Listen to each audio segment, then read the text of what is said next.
जय माता की प्यारे दोस्तों, कैसे हैं आप सभी। आशा करती हूँ आप सभी अच्छे होंगे और नवरात्रि की तैयारियों में व्यस्त होंगे। तो दोस्तों, उस तैयारी के दौरान एक तैयारी करना अवश्य ज़रूर ही है और हम सभी गार्डनर हैं और हमें एक तैयारी करना भी बहुत ज़रूरी है कि आने वाले नवरात्रि के लिए हम ऐसे कौन से प्लांट अपने घर में लगाएं या ऐसी कौन सी तैयारी करें जिससे हमारे घर में आने वाली माता रानी प्रसन्न हो और हमें अधिक से अधिक हमारी पूजा का, आराधना का फल मिले। दोस्तों, तो उसके लिए सबसे पहले ज़रूरी होता है ये एक गुड़हल का पुष्प और गुलाब का पुष्प। माता रानी को प्रसन्न करने के लिए हमारे गार्डन में गुड़हल का और गुलाब का फूल होना बहुत ही जरूरी है दोस्तों। तो जैसे कि आरती के अंदर भी आता है कि रक्त पुष्प गलमाला कंठन पर साजे, यानी कि लाल कलर के पुष्पों की जो माला है वो माता रानी के गले में सुसज्जित होती है। तो दोस्तों, नवरात्रि के दौरान हमें ऐसे पौधे हमारे अपने गार्डन में लगाने भी चाहिए और होने भी चाहिए जिससे आने वाले नवरात्रि में हमें फूल प्राप्त हो सकें और अपनी माता रानी को हम प्रसन्न करने के लिए इन फूलों का सहारा ले सकें। दोस्तों, उनको माता रानी को ये पुष्प हम अर्पित कर सकें। लाल पुष्प के अतिरिक्त माता रानी को सफ़ेद रंग के पुष्प जैसे कि मोगरा, चमेली, सफ़ेद अपराजिता और सफ़ेद पलाश के पुष्प भी माता रानी को अति प्रसन्न होते हैं। और इसके अतिरिक्त पीले रंग के फूल माता रानी को, जिसमें कि कनेर और पीले गुलाब, गेंदा आदि भी आते हैं, ये भी माता रानी को बहुत ही प्रसन्न होते हैं, बहुत ही पसंद होते हैं। तो इन पौधों को हमें अपने गार्डन में लगाना चाहिए, उगाना चाहिए, जिससे आने वाले नवरात्रि में हम माता रानी को प्रसन्न करने के लिए इन प्लांट का सहारा ले सकें। दोस्तों, तीखी गंध वाले, गिरे हुए, मुरझाए हुए या गंदी स्थान पर उगे हुए फूलों को हमें माता रानी को अर्पित नहीं करना चाहिए। वो फूल हमारे पूजा में वर्जित होते हैं। उन्हें जाता है कि गुड़हल के शुरुआती भाग में ब्रह्मा जी का और मध्य भाग में विष्णु जी का और अंतिम भाग में महेश यानी शिव जी का निवास होता है। और उस गुड़हल के अंकुरण के अंदर माता रानी स्वयं शक्ति माँ विराजमान रहती हैं। तो इसलिए हमें उस लाल रंग के गुड़हल को अवश्य ही माता रानी को चढ़ाना चाहिए या सफ़ेद रंग के गुड़हल को अवश्य ही माता रानी को चढ़ाना चाहिए। आइए अब बात करते हैं कि नवरात्रि के 9 रूपों में हमें कौन कौन से ऐसे पुष्प हैं जो माता रानी को अर्पित करने चाहिए। माता रानी का प्रथम स्वरूप है शैलपुत्री का। तो शैलपुत्री वाले दिन हमें माता रानी को गुड़हल का फूल या सफ़ेद रंग का कनेर का फूल अर्पित करने से सभी कामनाएं हमारी पूरी होती हैं और हमारा दिमाग स्थिर रहता है और तनाव भी दूर होता है। और दूसरे दिन माँ ब्रह्मचारिणी के दिन माता रानी को गुलदाउदी का या बट वृक्ष का पुष्प चढ़ाने से हमारे ज्ञान में और व्यवसाय में तरक्की होती है। इसलिए हमें गुलदाउदी या बट वृक्ष का पुष्प अवश्य ही चढ़ाना चाहिए।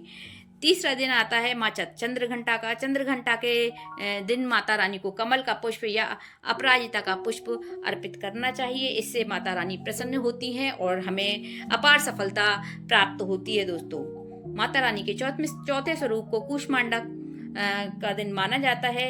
इस दिन माता रानी को चमेली या पीले रंग का कोई भी पुष्प हम अर्पित कर देते हैं, जिससे माता रानी भक्तों के स्वास्थ्य को उत्तम रखती हैं और स्वस्थ शरीर हमें देती हैं।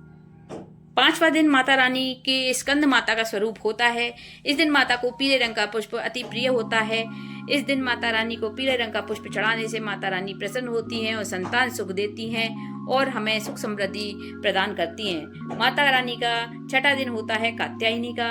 इस दिन कात्यायनी के स्वरूप में माता रानी को गेंदे के पुष्प और बेर के पेड़ के पुष्प हमें चढ़ाने अति उत्तम माने जाते हैं। इससे माता रानी विशेष कृपा हमारे अपनी भक्तों को प्रदान करती हैं। जिन व्यक्तियों का या जिन बच्चों का विवाह में कोई विलंब हो रहा होता है, उनको भी अगर माता रानी को, कात्यायनी माँ को गेंदे के पुष्प के या बेर के पेड़ के पुष्प अर्पित करते हैं तो उनका विवाह शीघ्र ही हो जाता है।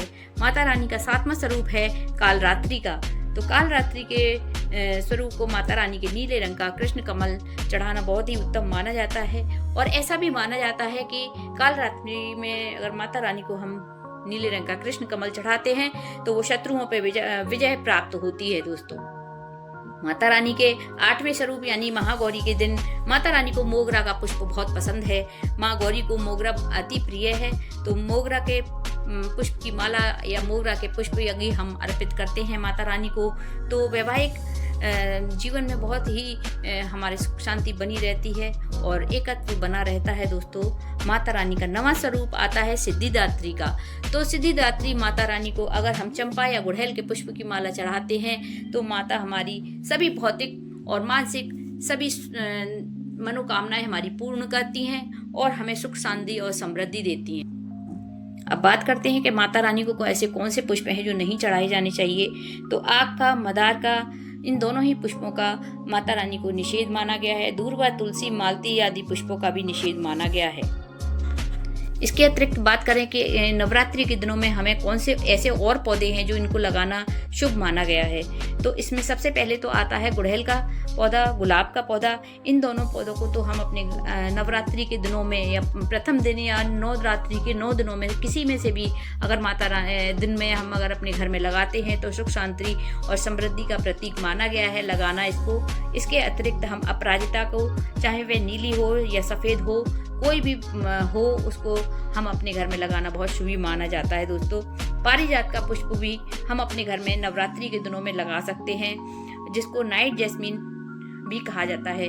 तो नाइट जैस्मिन यानी पारिजात का पुष्प माता रानी को और श्री रामचंद्र भगवान को भी बहुत ही प्रसन्न करने के लिए उत्तम माना जाता है। उसके बाद माता रानी को नीम का पौधा भी लगाना बहुत ही शुभ माना जाता है नवरात्रि के दौरान। अगर हम नवरात्रि के दौरान नीम का पौधा भी अपने अगर घर में लगाते हैं तो माता रानी बहुत ही शीघ्र प्रसन्न होती हैं, क्योंकि जैसे कि एक गाने में भी आता है कि नीम की डाली पे माता रानी झूला झूलती हैं। तो माता रानी को सिर्फ नीम का झूला ही पसंद आता है, सोने चांदी के बजाय माता रानी को नीम का झूला ही पसंद आता है। दोस्तों, हालांकि माँ तो माँ है और माँ अपने बच्चों की सभी गलतियां माफ़ करती है और उनको सुख शांति और समृद्धि का वैभव का वरदान दे के जाती है माता रानी।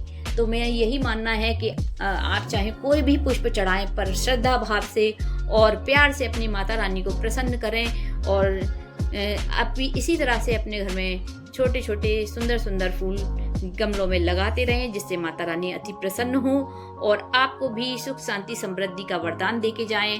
सभी को शुभ नवरात्रि। जय माता दी।